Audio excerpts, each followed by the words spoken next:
there's a Carl Jung quote that always hit me really hard and still does to this day, that says that for your branches to reach up to heaven, your roots need to go down to hell. And that's exactly how I feel. Brian Keane from the Brian Keane Podcast, of which I was an honor to participate on. Ireland's favorite podcaster and fitness personality. I'm so glad to connect with you, man, and bring you on the B.rad podcast. Brad, it is an absolute honor and a pleasure to be on. I'm really looking forward to chatting. So I had this crazy monologue when I started your show, because you asked me, how'd you get into fitness and sports or something? And I went off and told everybody about my my college running career and my miserable job in the high rise, and then becoming a triathlete and on and on. And you have an incredibly fascinating background story, including the world travels, and as well as these unbelievable endurance athletic feats. So maybe I should just turn the mic over to you and, let's get to know you and what you're all about. And of course, we're going to wind up and get into great details about the fitness mindset and Rewire Your Mindset. Those are the titles of your books, and also your core offering, which is helping people drop excess body fat, which is such a huge area of interest. But first, let's meet Brian Keane and find out what you've been up to for the last 15 years or whatever. Oh, I appreciate that, Brad. Yeah, so I grew up very similar to you in the sense that I was into sport, and I think a lot of fitness people have that as their seeds. Then there's a potential tree that grows out of that in some areas. And for me, it was football. It was our national sport. So Gaelic football for us, which is like a combination between American football, basketball, and rugby. If you merge those, if those three sports had a baby, that's basically what Gaelic football is. So that's what I grew up playing.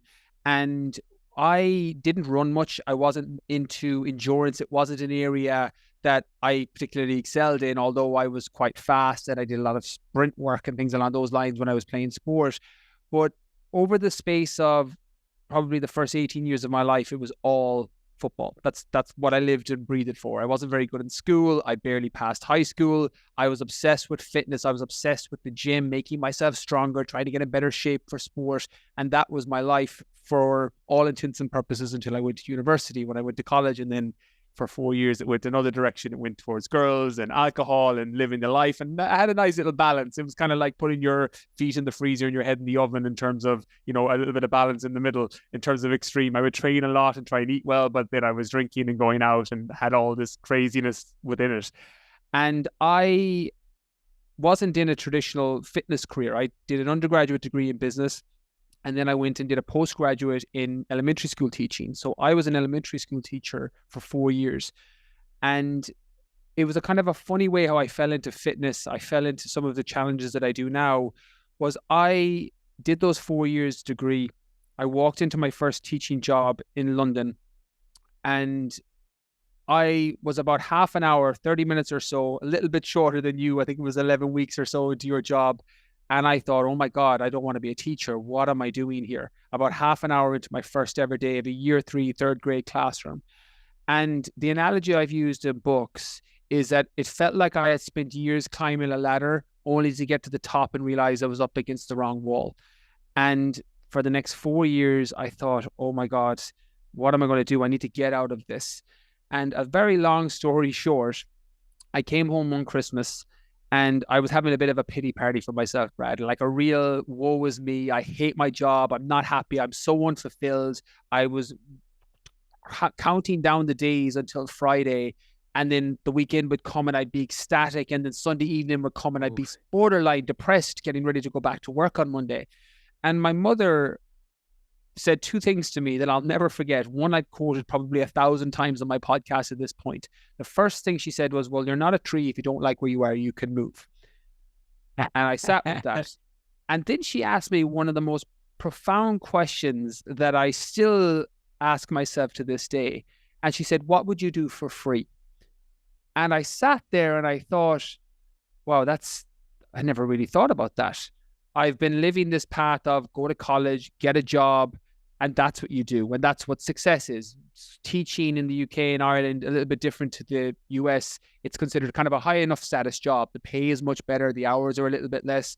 But it wasn't something I would do for free. I would only go to work if you paid me. And I sat there and thought, I would work at a gym for free. If I was just sweeping the floor in a gym, I would be so happy. And I connected when you were talking on my podcast about delivering pizzas and doing the triathlon during the day.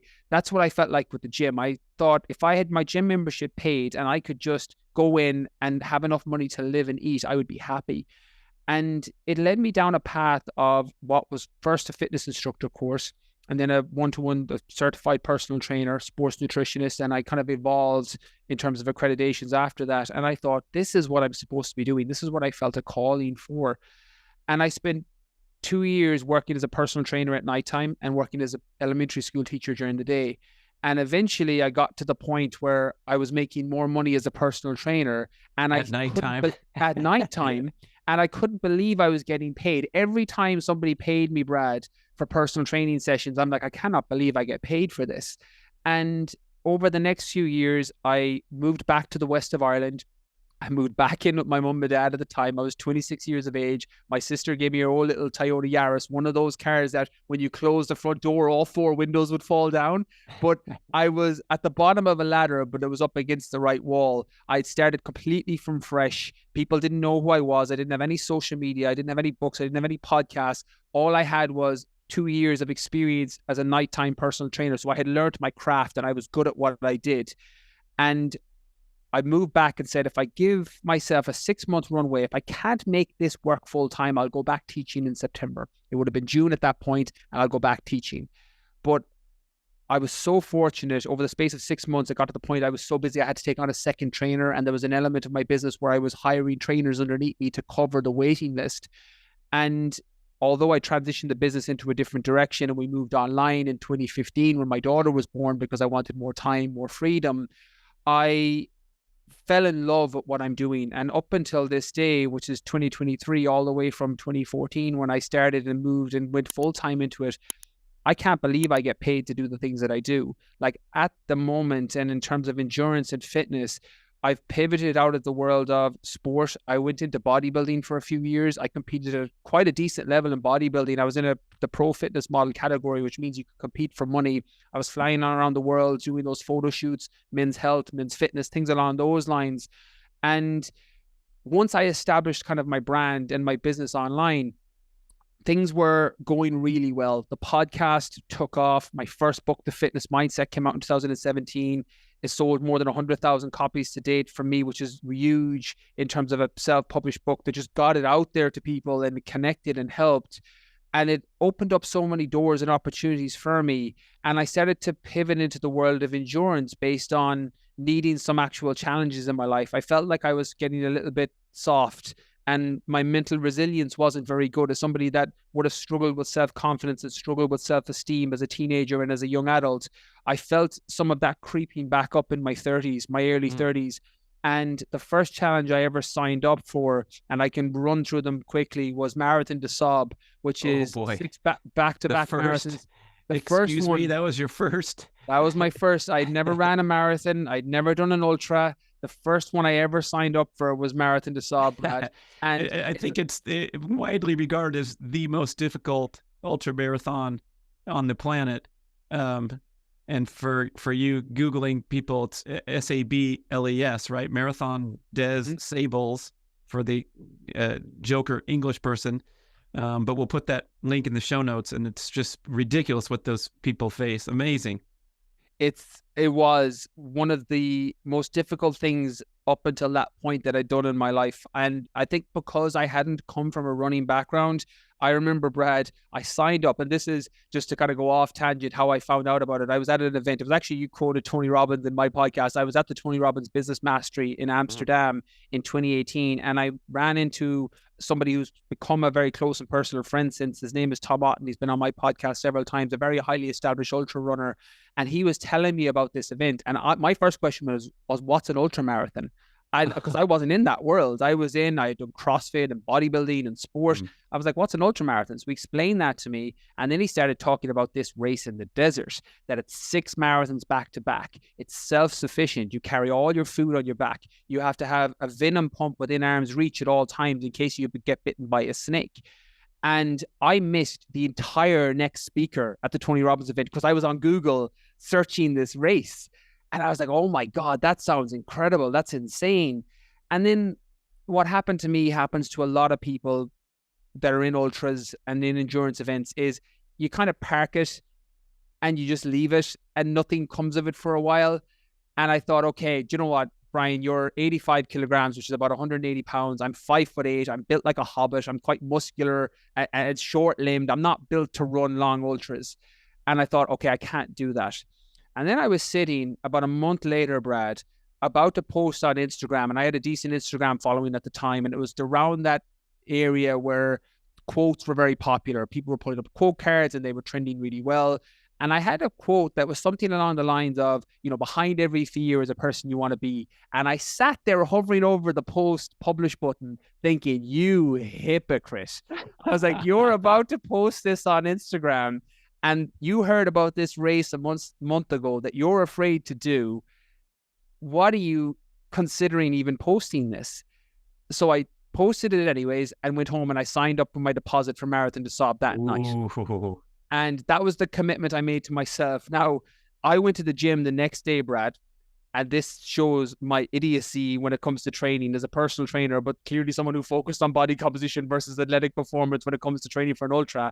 I went into the gym, I did my normal push workouts, so chest, shoulders, triceps, and then I hopped on a treadmill and I said, okay, I'm going to do 2 kilometers on the treadmill. So I set it up to the maximum speed. It was 17.5 kilograms per hour, which I didn't know was fast or slow. I had no reference of what was fast and what was slow. And 2 kilometers later, I came off the treadmill and I nearly got sick. And I sat in the dressing room, Brad, thinking, oh my God, 6 back-to-back marathons in 6 days is 250 kilometers if I add it up. And I feel sick after 2. How am I going to do 248 more of these? And I had a bit of a drowning out party for myself. I sat there going, just head shaking. And eventually I was able to reframe my mindset to a more positive place. And I thought, okay, well, I need to be able to run a marathon. I was like, there's no point worrying about 6 if I can't run 1. So I set that pyramid of prioritization. I signed up to the Dubai Marathon, which I ran several months later with a backpack and a hoodie in the heat to prepare.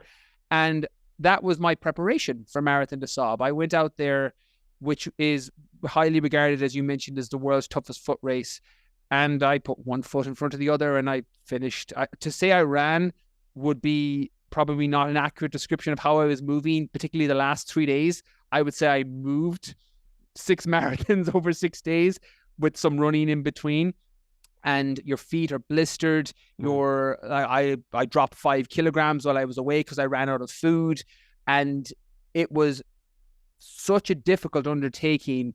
But I came back from the Sahara, and I think a lot of endurance people have experienced a version of this where you feel like one person went to the event in the race and another person came back. And that's what Marathon des Sables felt for me. I felt like, wow, where else am I having these limitations in my life? Where else am I thinking this story that I can't do something because I'm built like this, or I think like this, or I grew up doing this? And all these limitations just seem to like burst open. And I got a little bit of an itch for it. The following year, I ran 230 kilometers through the Arctic Circle in the tip of Sweden. 86 kilometers from the end of that, I tore my Achilles. So I ran, when I moved, 86 kilometers with a torn Achilles, and I finished it. I completed that race. That was my hardest challenge to this date, partly because I was in running in snowshoes and it threw off my running gait. So my Achilles was getting under pressure and gradually it started to tear and then pop, it went. Oof. And it was excruciating. Like literally, Brad, it felt like somebody was hitting me with a cattle prod every time I took a step for 86 kilometers. But I was able to get through that. I got a lot of mental resilience that came from it, something we talked about on my podcast. And I'll wrap up now really shortly because I've gone super long with what I was talking on. But that cold exposure, something that I still do to this day for my own mental health and physiological benefits I got from the Arctic. I ran my first 100-mile ultramarathon right before lockdown in 26.5 hours. The goal was to do 24 hours. So I do have that set as a target for myself to try and crack 24 hours in a 100-mile ultramarathon. And at the minute now, I'm training to run up it's the Tian Shan mountain in Kyrgyzstan beside China. So it's 200 kilometers of going straight up in elevation at altitude. I'm training for that in July. I'm running that for, it's research at the minute for cancer research. Is something that we struggle with our family. My dad had prostate cancer last year. Hit us very hard, wiped me out for all races and events just because I wasn't in a good head place. So now I get to do and train and challenge myself in a physical way. I get to raise money, hopefully, for a charity that I feel very passionate about at the minute, and it's something that I'll continually do. I love the mental resilience element. I love having a goal that I can work towards. I love trying to figure out and problem solve. How do you deal with altitude? How do you deal with the cold? How do you deal with the heat and all the things that come in between? So that's a very long-winded way of going from the origin story to here, but that's where I'm at now. But we got some questions, man. We got some questions. Back to Sweden there. Was there a certain finish line that you had to keep going for, like the actual Arctic Circle, or you started in a village, and what was the course like?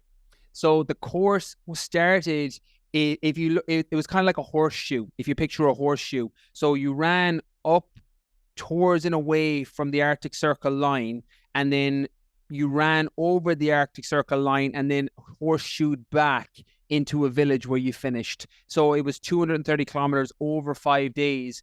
And you saw life at the beginning, you saw life at the end, and then there's barely anything in between. There's the local indigenous Sami tribe who set up TP tents, and they'll heat your water because obviously the water freezes in the Arctic. It goes to, it's minus 38 degrees. I'm not sure the equivalent in Fahrenheit, but you need somebody to boil your water for you because all the water freezes in the Arctic and you can't stay hydrated.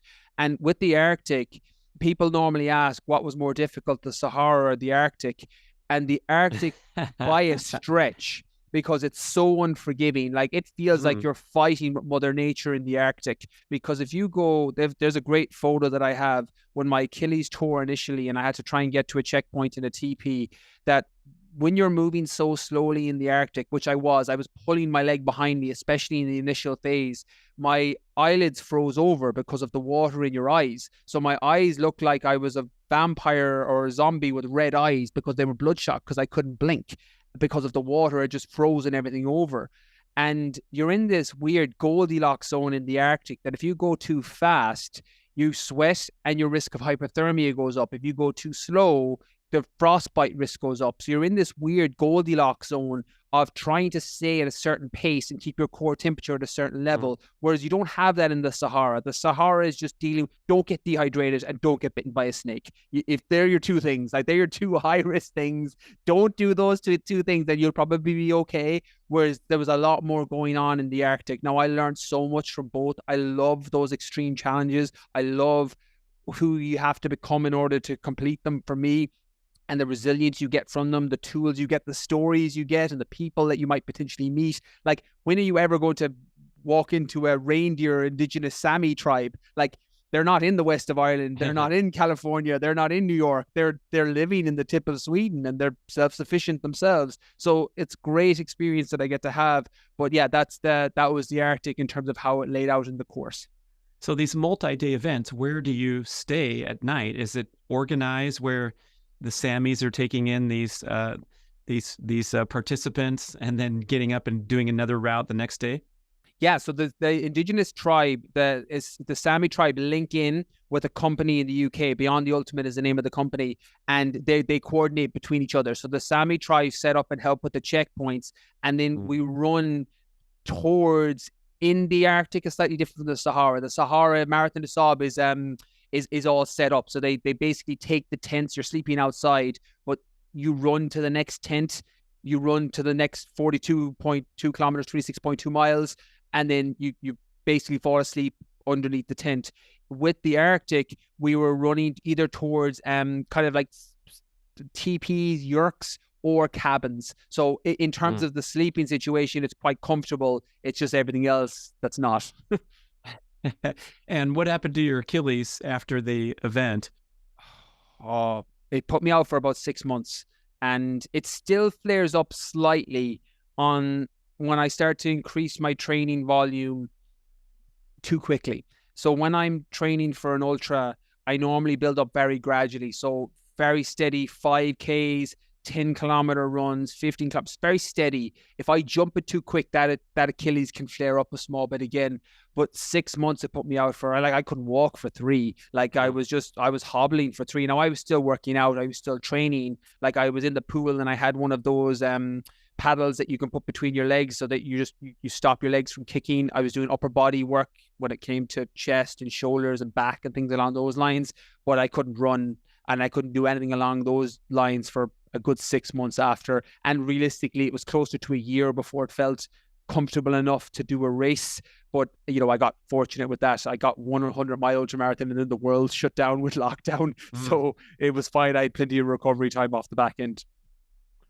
Interesting. You talked about your motivation or the state you were in when you signed up for Marathon des Sables, and it was coming off this period of seemingly smashing success, but you detected that you were getting a little soft or something was going on in your head. You said you were kind of losing your edge, even though you were excelling in the business sense. I was. And what I started to, something I've always struggled with, Brad, I've had a history of mental health issues, all circumstantial stuff. Any depression I've ever suffered has always been environmental towards bad things either happening to me or bad decisions that I've made. But anxiety is something, I think type A personalities can be very prone to anxiety, that overthinking. And there are things that at times in my 20s in particular, before I got into endurance, could pull me under. If I was not hitting targets that I set for myself, and I'm my own biggest critic, a lot of people who are what can be perceived from the outside as high achievers tend to be our own biggest critic. It's why we actually excel at things. It's normally driven by an internal turmoil, you know, external success driven by internal turmoil. And I could get really depressed during moments, or I would get panic attacks and anxiety attacks just from an inability to cope with the stress of deadlines or things that were going on in life. We joked on my podcast about, you know, stressors and fighting with girlfriends and things along those lines. But there was times in the past when I would have full-blown freakouts, and I just felt I wasn't handling life as well as I could. And I thought it was because my mindset was really soft. And I had historically been low on confidence, low on self-esteem, a lot of things I had to develop over the years. And I think the reason I get so much, and I got so much from transitioning into endurance, more so than sport and CrossFit and bodybuilding and just gym specific workouts, is because you really come face to face with the shadow side when you're out on an ultra, or you're in a pool, or you're on a long bike ride. When you're physically exhausted, all these things can pop up into your head and you have to deal with them.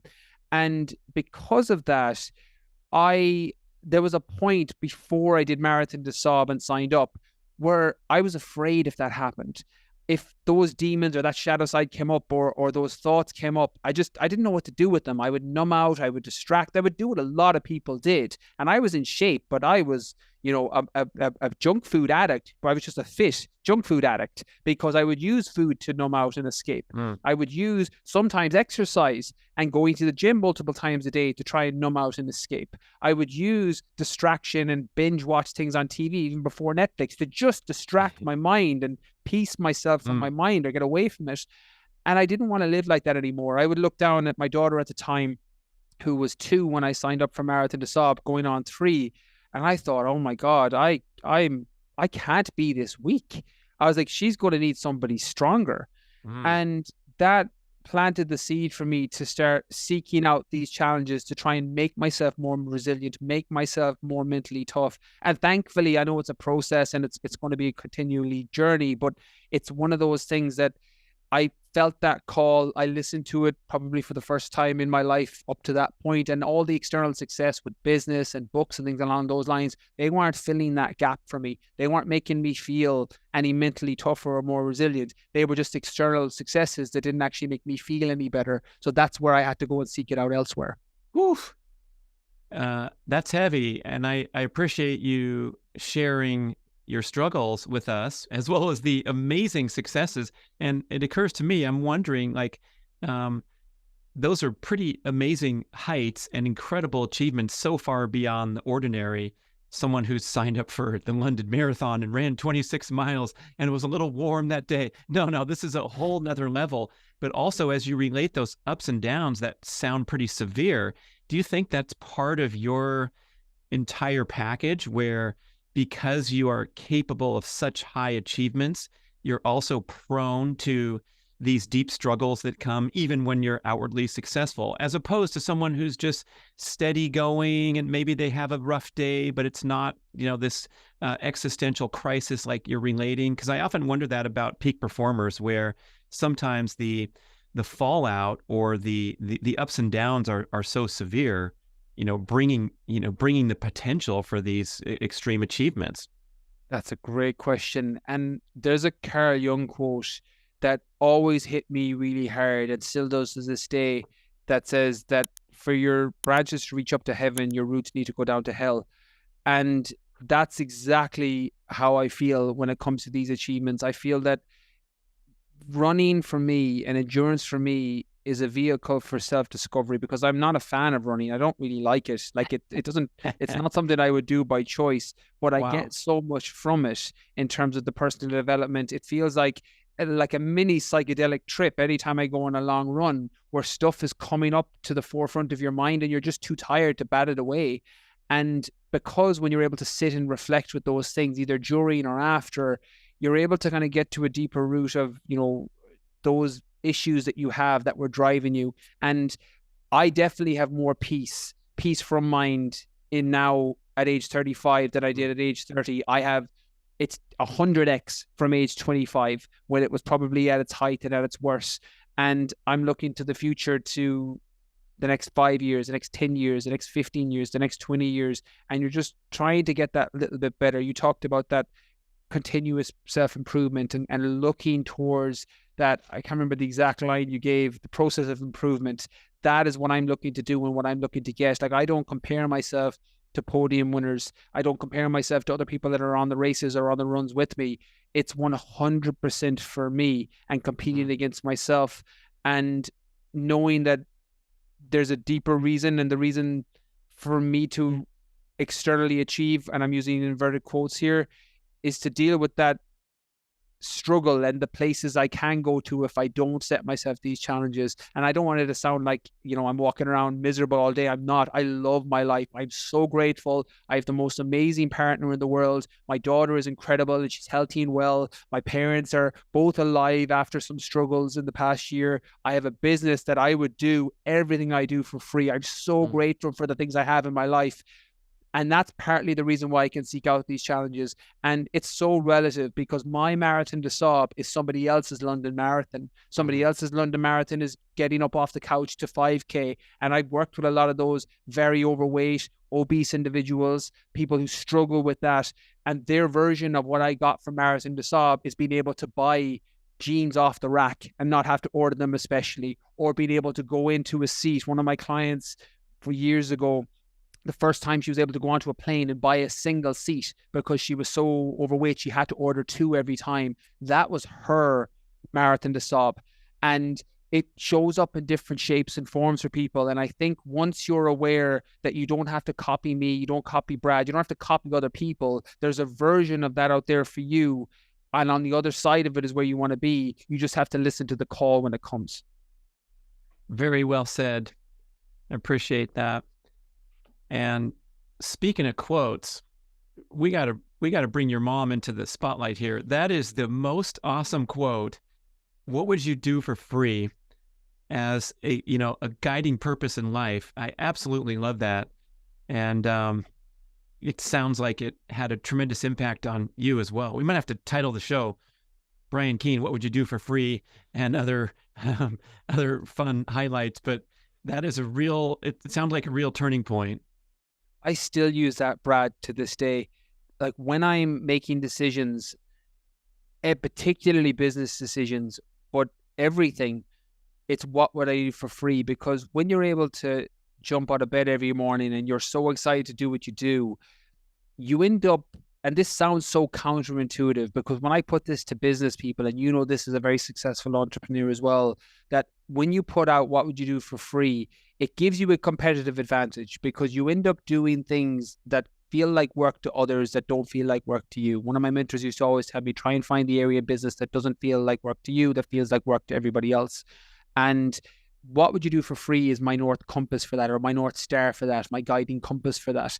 And I still come back to it to this day. And it's something that I've mentioned in books. I've mentioned it on podcasts. It's if you're struggling and you're not sure what you want to do, and you know from that career when you felt this isn't for me, I would rather be delivering pizzas and trying to make it as a pro triathlete, like what would you do for free can work as a North Star and a compass for that. And I think it's a really profound question to ask. Now, the answer can always change. That's the beauty of questions. You can ask the same question every year, every 5 years, and the answer might change, but that's the power of the good question. Let's talk about how mindset influences one's fitness goals, ability to adhere to a program, ability to adhere to the goals they set. Because I feel like in the fitness industry, there's so much awesome programming, and we have tremendous access to it now. I just open up my Instagram and see these people doing these great exercises, and I push the button that says save it, and now I have 100 different sprinting drills and yoga, mobility, open up the hips thing, and it's all there for me. But then, the busyness of daily life, and I know so many people that struggle with adhering to the knowledge base that they have, and they know what to do, and just things get in the way, and layers build up. And so it seems to me that it starts with mindset, but we often put that aside, or, assume when you're training a client that they are completely motivated, focused, driven, ready for your information. But a lot of times, boy, there's a hurdle to clear before you set foot in the gym, really. And it's so funny you mentioned that, Brad, because the reason I wrote and how I wrote the first book, The Fitness Mindset, was 100% based on where my current clients at the time, one-to-one personal training clients, before I moved online in 2015, 2016, it's where they were struggling with. A lot of them knew, because I wasn't working with absolute beginners. A lot of them knew, resistance training, strength training, calorie deficit to a degree, whole nutrient dense foods, more fruits, more vegetables, complete protein. A lot of them knew this, but it wasn't where they were struggling. They were struggling with setting a goal and sticking to it. They were struggling with what happens on the days they don't feel like doing it. They were struggling with actually getting themselves motivated. They were struggling with the approach of anxiety and stress and all these other life impact all these other areas that can impact quality of life that they never tied to their fitness goal. And all that first book really did was bring awareness to it. The whole first section of The Fitness Mindset is all about fitness, nutrition, training, sleep, etc. The whole second section is all about mindset, and it's combining those two things together so that people can get into the shape they want and keep it and stay on track with it. And I was trying to basically address a pain point for the clients I was working with. And I wrote that book purely in the knowledge that, okay, well, if it only helps my current clients and any new clients I work with, it'll be a success. And I think because I took that approach, it did so well, and it's helped so many people over the years. Again, I know very similar to your books and the whole host and multitude of books you have, it's filling in those gaps that people are struggling with their pain point. And for me, it wasn't the education, it wasn't the nutrition, it wasn't the training, it was their approach and how they were approaching it. And once I brought that awareness, and it's something I speak a lot about on my platforms because context is so key. When you were on my show, we were speaking about the ketogenic diet and the intermittent fasting and how it's changed depending on context and age and goals. And that's so important to know. And that's what a coach will give you. They'll tell you that, and they'll explain, this is why you're doing fasting. This is why you're running at this speed. This is why you're doing X, Y, or Z. But people forget that, well, your mindset and how you approach it is actually the most important thing, because if you don't stick to it, none of that matters. You can have the best coach in the world, but I've said to my clients, I will give you everything you need to get body fat down or build muscle or anything body composition. It's where I focus my attention. It's my area of expertise, but I don't eat any of your meals. I don't lift any of your weights. I don't do any of your runs. You have to do that. And that ownership and that responsibility, giving it to people on the front end can help. And if you don't take that mindset in, you can have Brad literally living over you saying, you need to eat this, you need to train here, you need to do X, Y, and Z. But if you don't do it, then none of it matters and it's no point having them. So what are the things that are in the way for many people?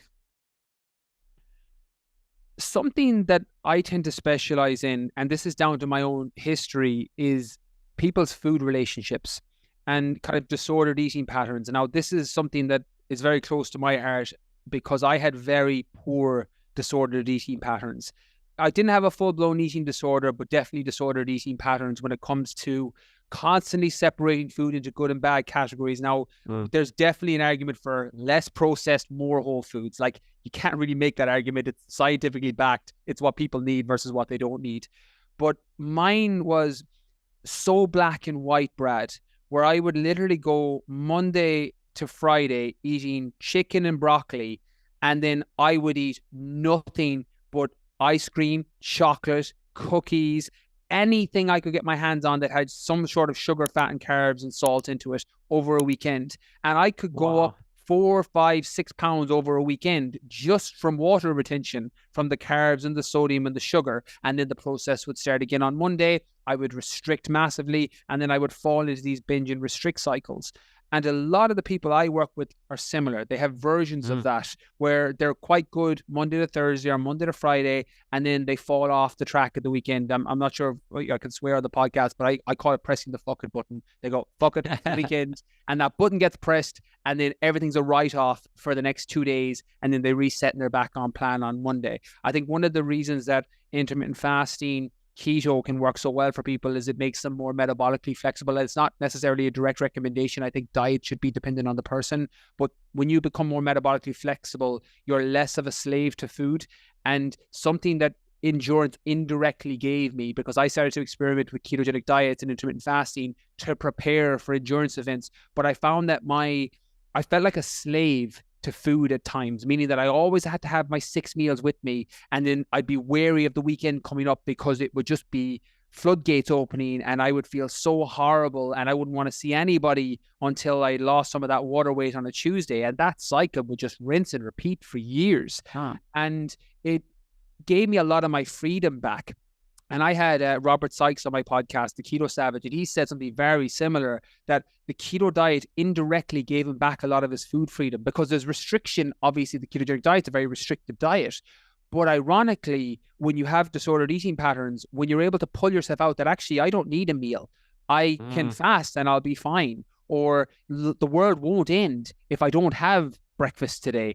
And that freedom is very liberating, and it gave it to me. So I indirectly got it through endurance. So on that journey of self-discovery and trying to build up the mental resilience, I ended up learning about my body and cold exposure and heat exposure for the Sahara and the Arctic, and fasting and ketogenic diets and the ketogenic state, and how good I felt. And I write most of my books in keto because I'm just way more mentally clear. I don't follow it year round, but I'll go in and out of ketosis depending on what I'm training for and what I'm working towards. So when you see it as tools that you can potentially apply, it's, to the whole world, to the man with the hammer, the whole world looks like a nail. You want to have a whole host of tools that you can use based on the context.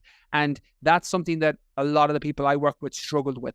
They didn't realize that, well, actually nutrition is context dependent. Your approach is important, but you need to have the information and the education and merge those two things together. And that's what ultimately leads to long-term success.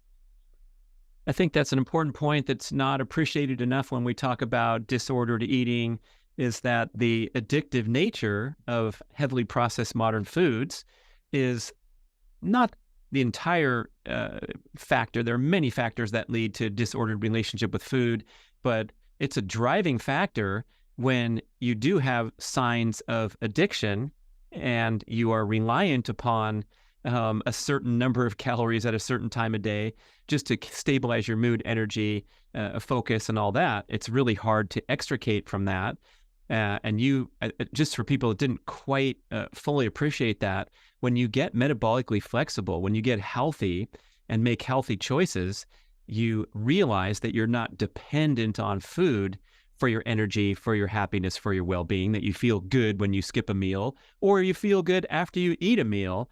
And then it kind of has the potential to return to the proper context, which would be making eating one of the great pleasures of life. Mark Sisson talks a lot about every single bite of food I put in my mouth, I absolutely enjoy, otherwise I won't eat. So if he's walking through an airport and seeing only lousy options, you take the opportunity to engage in intermittent fasting rather than, having to stand in line to buy some crap just because your fuel gauge is on empty and you can't keep going. That's where you start to go down a slippery, troubling slope. I had a podcast guest, Dr. Joan Iflin from Stanford, and she's an expert in food addiction. And I listed this on my show, listeners, but I think she had 11 signs or 12 signs whether you're a food addict. And if you have more than 7 or something, you're qualified as an addict. She goes, guess what? FYI, everyone starts with 5 yeses. And the nature of the questions are such that, with food, it's not like, a recreational drug where, you better stop snorting cocaine if you want to beat that addiction. With food, we have to eat anyway. So we're always like battling this potentially adverse psychological relationship with food. But when that processed food comes into play, that's when you can really struggle. And then, as you describe, you're awakening from making good choices and kicking into gear tools like ketogenic diet. And I found it by accident. That's what makes it kind of an unintentional success story, because when I fell into ketogenic diets, I fell into intermittent fasting to try and see would they support me for these races. And as a result, I saw that my food relationship was healing and that I wasn't necessarily feeling that stress around, oh my God, what happens when I walk down the ice cream? Like Ben and Jerry's, I still don't eat Ben and Jerry's for this day because I have portion control issues with it. But I still would struggle. But I'd walk down the aisle, I could not pick it up, knowing that, okay, I won't actually eat this till the weekend, but I could eat 7 tubs over the space of a weekend comfortably. And that's on top of the other food I was eating. And that you feel like you're handcuffed to food. And that's a horrible place to be as somebody that unintentionally fell out of it and is very grateful for it. And a little bit of education around, as you mentioned, processed foods because of the addictive nature of salt, sugar, fat, particularly combined together. And the alternative elements of, well, if you just try to get into keto for a week or two or for a month and experiment with it, or try intermittent fasting, for a short period and see how you feel with that. And if it only works as a stopgate between you and the food and feeling like you need it, it serves its purpose. Do you think that your quest to become keto adapted, fat adapted, did deliver a performance benefit in those ultra marathons? Yeah, 100%. Literally, Brad, I can't remember if we've gone through, I haven't touched on this when it came to the 100-mile ultra marathon. I think I might have touched on it when you were on my podcast because we're doing this quite close together. But when I ran my first 100-mile ultra marathon, I got a stomach discomfort about 15 miles in. Now, I won't get into the TMI. Anyone that's ran an ultra knows what I'm talking about when it comes to stomach discomfort and what that represents. But for 50 miles after, I couldn't eat. Oof. And one of my fueling strategies at the time, now I was quite metabolically flexible, but because it was a 2.2 mile loop, 100-mile ultra marathon, it was just a loop 48 times or so, I was able to have carbohydrate food. It wasn't going to be a problem. It wasn't like the Sahara or the Arctic where I was carrying it on my back. But I couldn't eat. But because I was metabolically flexible and I was fat adapted, I was able to move at a decent pace without any food in my system. And then after another 50 miles or so, I was able to eat again and it kind of settled out. And the performance increase. Now, you're not as fast. I wouldn't do a keto diet for a marathon for me. I would always do a carb-based for a marathon because I'm faster. Like with glucose and with carbohydrates, my times tend to be quicker. Obviously, it's systemic, or it's you're getting the energy straight away. You can have gut discomfort and all the issues that come with the gels, etc. But I use mostly food. I use oats and I use chia seed gels and things along those lines, even when I'm out doing marathons. But for the longer distance, I would never do it any other way. Ketogenic diet and fat adaptation is the way for me, because in the Sahara, the last day, I think I told you this earlier, I ran out of food. And when you run out of food and you're a carb-based athlete, you're gone. You're done. Your petrol tank, gas tank, diesel tank, zero. You can't keep going. Whereas if you're fat adapted, you can. It's like running on solar power.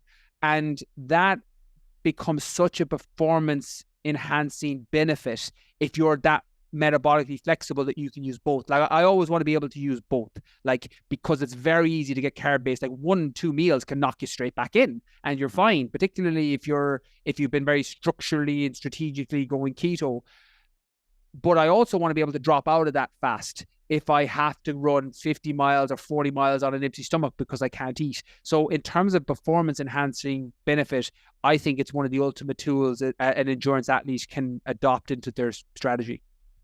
Yeah, I guess the obvious one is relieving the stomach distress caused by trying to ingest a bunch of calories while you're performing, because the digestive system is simply not capable of, working well when the blood's in your extremities running 150 miles, in the Arctic Circle or in the Sahara Desert. Oh, 100%. It's like that alone. And I think we forget this because I didn't understand the science, and even just something as simple as what you mentioned, the blood needing to be in your muscles when you're running an ultra or doing an ultra, and you're trying to use some of that energy to digest food, and the disconnect there. Until I experienced that firsthand, where I'd be on a run and I would eat food, and then 20 minutes later I'd be throwing the food up. Oof. I'm like, okay, I was like, what's happening here? And it becomes the mother being the necessity being the mother of invention. You end up looking for alternative routes, and even the peace of mind going into a race, knowing that if something happens digestively or I run out of food, I'm going to be fine, from a psychological standpoint, gives me a lot of confidence, and bringing that into a race is helpful. I mean, there's also the element of when your body temperature elevates during sustained exercise, you literally develop leaky gut temporarily because your gut becomes permeable to dissipate heat. And that's including just about every time you're out there exercising, maybe except for in minus temperatures in the Arctic Circle. But even on a day where the temperature is ambient, 72 or something, your body temperature is going to heat up, your gut's going to open up, and it's a really difficult ask to put calories in there and process them. So I think we have seen some amazing outlying performances by people who have become super fat adapted. What was his name? Michael Morrison or Michael Morton ran 100 miles in 18 hours with no calories. He just had amino acids and water. And so just the fact that that's potential, and Zach Bitter talks a lot about that on Human Performance Outliers podcast about, tapping into those adaptations for endurance performance. But you make a good point that in general life, you use these as tools, and maybe we can transition into how diet interventions, as well as fitness, putting that magical formula together to help people buy one airplane seat instead of two. Yeah, I think I always think of health, wellness, fitness as nearly a trifecta. You need to have your nutrition, your training, and your sleep. I think they're the pillars at which anybody can achieve a physical, and I won't even say transformation, because I think that's been destroyed through social media and people with before and after pictures and transformations. But when I say transformation, I don't necessarily just mean physical transformation. I mean the mental and emotional transformation that can come with somebody losing a profound amount of weight that impacts their life quality in a positive way. And you look at your nutrition, you look at your training, you look at your sleep. Those three things need to be lined up together for somebody to achieve a goal with body composition. So training, I have a preference: strength training, resistance training with some form of cardiovascular activity, things like step counts, nothing too drastic, nothing too crazy. And nutrition, calorie controlled, mostly whole foods. Like, I think there's a time and a place where some people need that processed element built into their plan. It's not optimal, but adherence when it comes to caloric restriction and body composition is the ultimate goal. And if I'm working with somebody trying to lose weight, it's not necessarily about peak performance for those people. It's about dietary adherence. So the tool that I use tends to be different. You if you're talking to a me or a you who's an outlier, we're like, okay, give us the plan for peak performance. Give us the ancestral eating. Let's minimize and get rid of all the food that doesn't serve us, and we can stick to that. People that have body composition goals, from my experience, tend to not have that same extreme outlook. And as a result, they need a bit more of a balanced approach. So I tend to take an 80-20 rule. 80% of your food is all whole grains, whole food, fruits, vegetables, complete protein sources, essential fatty acids, complex carbs where needed, etc. And then 20% is going to be a bit more processed if that's what they need to adhere and stick to their diet. And then their sleep is going to be down to the quality of sleep.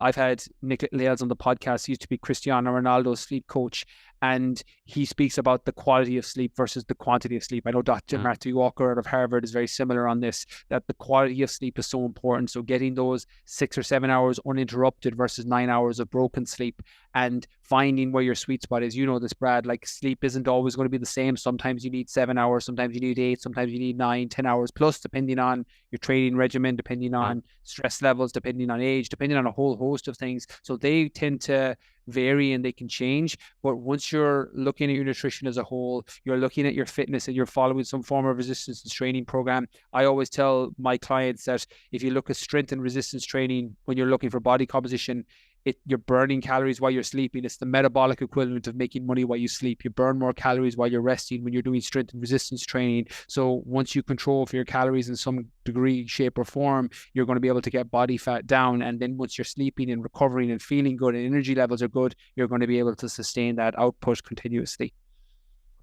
Do you have to get into it with clients to make sure that they prioritize sleep? Because everyone talks about it. It's on the tip of everyone's tongue. Everyone starts the conversation. It always starts with sleep, and we all nod our heads. And then we go back to the slippery slope of, and I do mean slippery when I'm talking about Netflix, where it says the next episode will start in 9, 8, 7, 6. And I usually like jump up and try to get the remote because we know when we start the next episode, we're going to get drawn in. And sometimes I look at my wife and I say, oh, how about like 5 minutes, 5 to 10 minutes? We'll see what happens. And then we'll turn it off. And that's where, you have these values, these belief systems, the knowledge base that sleep is so important.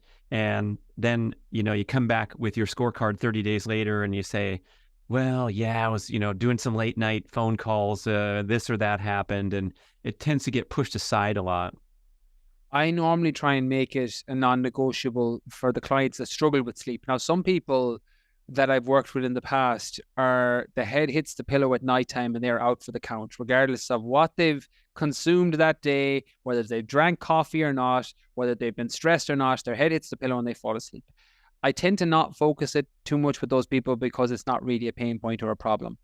For those who do struggle with it though, I try and make it a non-negotiable because I think to hit a fitness goal, whether that's body composition, training for a race, or anything in between, just being more healthy and energized, etc., you need to build in some form of non-negotiables in there. For me, I don't eat junk food from fast food. I don't. I don't eat it. It's a non-negotiable. I would rather starve than eat McDonald's. And so that's a non-negotiable for me. There's nothing that can make me change my opinion on that. And it makes me feel better. I obviously have in better shape because of it. So it's a non-negotiable. For other people, they might have a McDonald's once a week and I don't do it. And I wouldn't recommend people do it. But for weight loss and dietary adherence, for some people, that's the thing that keeps them on plan, especially if they've gone from eating McDonald's 5 or 6 days a week to eating it once a week. Like the danger is going to be in the dose, and the ultimate goal would always be to try and wean them off it completely, particularly for overall health and longevity. And with sleep, some people have to make it a non-negotiable. It normally looks like a non-negotiable bedtime. It's normally going to bed that people struggle with, because it's funny, at the start of a new fitness program, people tend to be very highly motivated, especially when I'm working with them and any coach is working with a new client. So if you say get up at 5 a.m. or 6 a.m., they'll set an alarm and they'll get up and go. They're motivated. But you tell them to set an alarm to go to bed at 10 o'clock, there can be a bit of resistance on that and a bit of pushback on that. So I try and focus on, well, have a bedtime, regardless of what it is. If it's 11:30 p.m., but it's a non-negotiable 11:30 p.m. And that's, you go to bed every night at that, and then you can course correct as you go. The thing is, if you're getting up at 6 a.m. to maybe do a workout before you go to work, you're eventually going to want to go to bed earlier than 11:30 because you're going to be exhausted. So it ends up course correcting itself and fixing itself. But I think it has to be a non-negotiable for people, because otherwise, if you don't have a reason, I think it's Viktor Frankl that says, you can suffer any how if you have a why. Like if you know why you're doing it, you won't get pulled into that 9, 8, 7, 6, 5, 4, 3, 2, 1 on Netflix, and you'll hold off and watch the episode the next day. Nice. And I think just the mere fact that someone is engaging with you as an expert and committing to a program sets them up for success. So I think listeners who've struggled with dropping excess body fat, doing it on your own, I've even, brought in more experts into my life in recent years, like a business peak performance coach and people that I'd typically, as a rebel personality, think I don't need any help. I know what to do, which is sort of true. But to have that accountability factor and just discuss things and meet you at the gym and go through the workout that the client probably already knows how to do themselves just fine, but it has so much value and richness to have that, that interpersonal connection with an expert and just, someone to talk to say, I went to bed at 10:15 last night. You'd be proud of me, Brian. I mean, those things have, tremendous value and importance. I think accountability, like one of the reasons, Brad, I post the races I do on social media is because it forces me to be accountable. And part of the reason the most recent race I'm doing is raising money for charity is because I have to do it, because if I don't, I look foolish raising money for a charity that's really close to me. So they're all inbuilt accountability measures for me.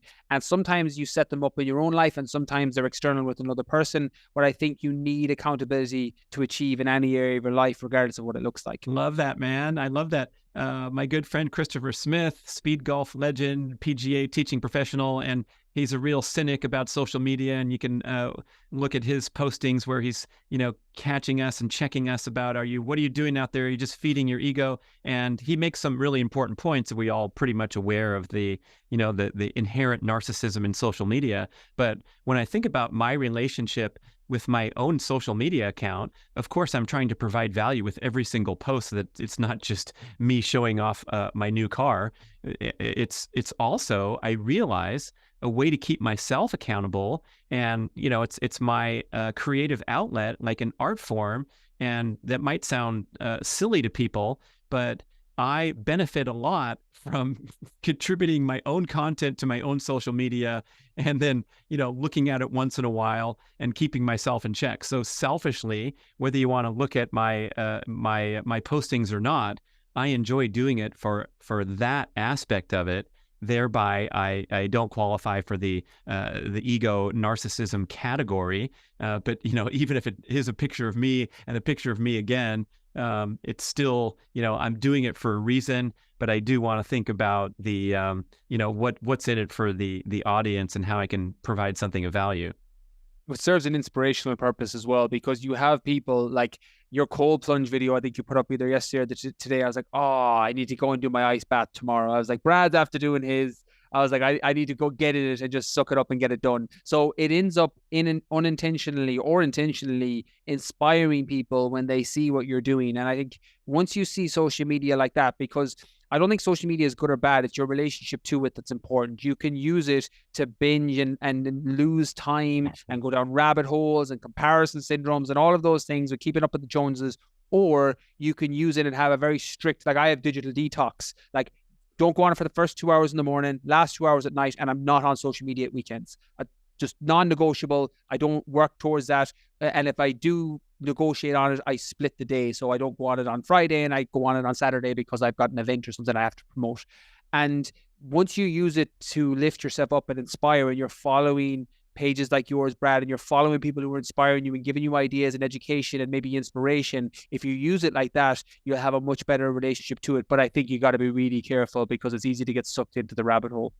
I think you also bring up an important point that you got to be really careful being open, honest, and authentic and not bullshitting. And I think this controversy came about with the Liver King scandal. And I did some podcasts on that and some posts. And I realized, like, reviewing my past 400 episodes of the podcast and my 1,000 of Instagram posts or whatever, that I've not embellished anything. And I told the audience in the previous podcast, look, this is, 100% honest and authentic.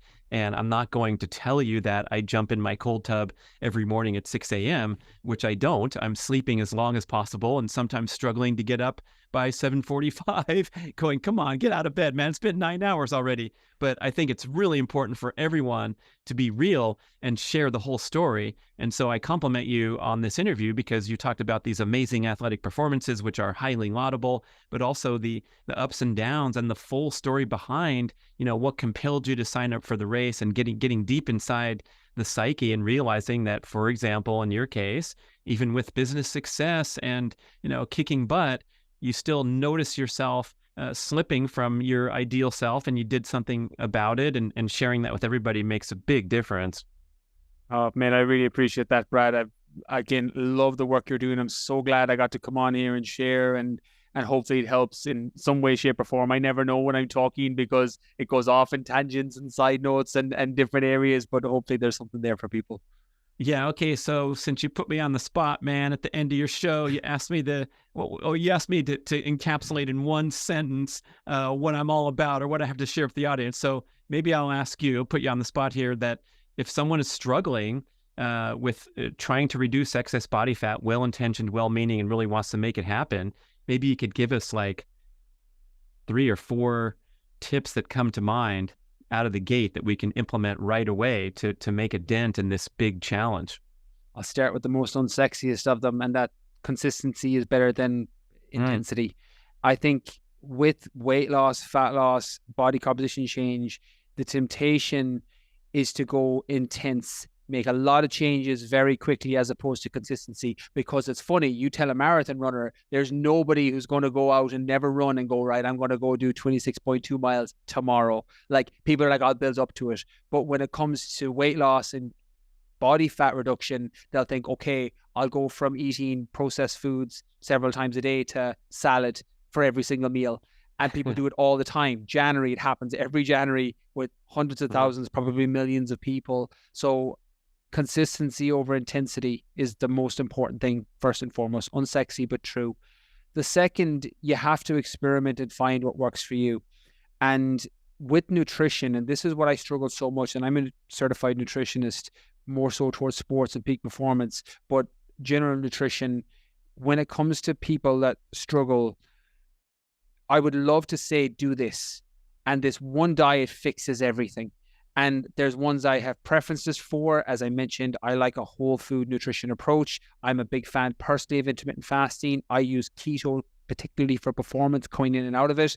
But that might not work for you, particularly with caloric restriction for nutrition and trying to get weight down. Because with keto, it's so funny, and I know this is so in your wheelhouse, but keto is so extreme for someone that struggles with food behavior. It can be difficult to stick to initially. And it's so amazing for somebody trying to improve peak performance, or if you're an endurance athlete. And sometimes people will do this unfair comparison of, well, they're able to stick to the keto and I can't do it. What's wrong with me? And that ends up becoming this negative feedback loop of, well, that's just one more diet that I failed with. And if somebody's listening to this who wants to lose weight and wants to use keto, maybe you need to modify it slightly. Maybe you need to adjust it slightly and not go keto off the bat. You might need to do gradual changes and slightly make yourself more fat adapted, and do it over a period of time, particularly if you've fallen off diets over and over and over again. So I think that's important, knowing that, yes, these diets are brilliant and nutritional protocols are brilliant, but you may need to adapt it to make it work to your life circumstances and situation. I think that's important. And then the last thing is, don't overestimate training, but don't underestimate training. You can't out-train a bad diet, which is very true, but there's also so many other benefits from training, whether that's running, whether that's cycling, swimming, resistance training, going to the gym, doing classes. There's so many benefits. The endorphin release and how much better you will feel can help with your sleep. It can help with your food choices. It can help with your personal relationships. It can help with stress reduction. You can also get the metabolic benefits that I mentioned earlier, particularly with resistance training, where you're burning calories while you're resting.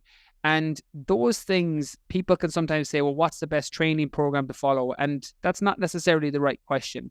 The right question is, well, what do you enjoy doing? If your weight loss is your goal, what do you enjoy doing? Like, if you want to go out and do five-a-side basketball, or you want to go for a run or a cycle, that's the thing you should probably be doing. Now, if you want to do a triathlon, you need to swim, cycle, and run. You want to run an ultramarathon, you need to run. There's no two ways around it. But for weight loss and body composition, there are optimal ways to do it. But ultimately, if you can find, I mentioned earlier with business, and I'll bring it full circle here, that my mentor used to tell me that if you can find in business what you find easy that other people find difficult, you'll be a success. In fitness, if you can find a quote unquote fitness that is fitness and gets you fitter, that doesn't feel like you're doing fitness, you will have massive success. That might be hiking, that might be running or jogging, that might be doing classes or yoga or Pilates. It might be something completely different. It might be playing pickleball. It might be just being out and about. If you can find something that keeps you active and is fitness without feeling like fitness, especially if you have a history of falling off plans, you'll be okay and you'll have a lot of success with it. Very nice. Brian Keane, bringing the heat all the way from Ireland. Thank you so much for joining and sharing. We're going to go to Amazon and find the great books, The Fitness Mindset and Rewire Your Mindset, and tell us how else we can connect with you. Of course, the podcast, easy to find, the Brian Keane Podcast. Start with my interview. We had a great time and a lot of other great content there. And how else can we connect and do those online courses for getting help with weight loss? Oh, amazing. Thank you so much, Brad. Yeah, I'm Brian Keane Fitness and everything. I'm on everything: YouTube, Facebook, TikTok, Instagram, the podcast, the books are on Amazon, the website's briankeanefitness.com. Very similar to you. You put my name into Google, it all comes up. So whatever way you like to consume information, I would definitely check out the podcast first and foremost. That's my baby. It's the thing I love more than anything. We had an amazing chat when you were on, and that's where I would send people if I had the choice. But again, I'm on everything. So it really just depends on where people like to consume their content. Okay, people, thanks for listening. Great show, Brian Keane. Da, da, da.